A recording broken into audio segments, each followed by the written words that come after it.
In today's video, I'm going to teach you how to connect Royal Mail to Shopify.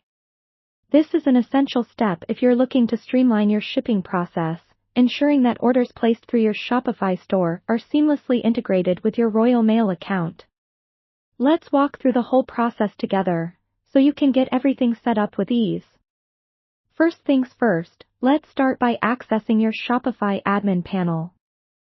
Once you're logged in, you'll want to navigate to the Settings section, which you can find at the bottom left of your dashboard. Click on that, and you'll see a list of different settings categories.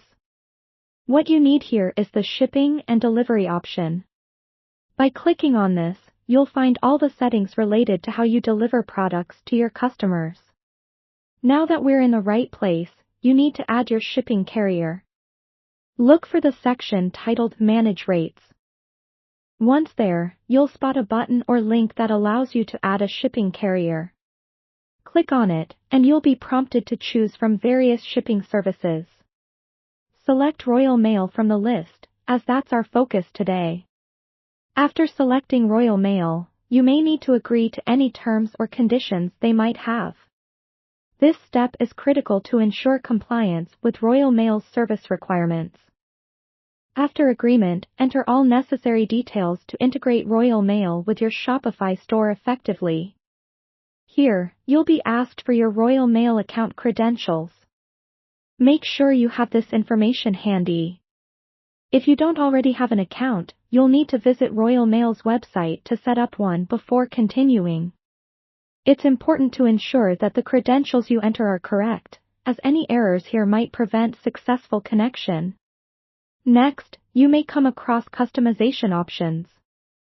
These usually allow you to choose your preferred services. For instance, you can specify the type of shipping services you want, like express or standard delivery. Consider your business needs when making these choices. If you're unsure, starting with the most common options is often a good practice, and you can always adjust these settings as you learn more about what suits you and your customers best. After finalizing these choices, you need to save your settings. Don't skip this step, as it's crucial for solidifying all the changes and ensuring that they are active. Once saved, run a quick test to confirm everything is working correctly. Doing so usually involves creating a mock order on your site to see if the Royal Mail options are presented at checkout and if they function as expected. Finally, continuously monitor your shipping setup to ensure everything runs smoothly. Keeping an eye on your orders and how they're processed helps catch any potential issues early, maintaining an excellent service experience for your customers. And there you have it. You've successfully connected Royal Mail to Shopify. This integration should help keep your shipping processes running efficiently, playing a key role in delivering a good experience to your customers. Thanks for tuning in, and happy shipping!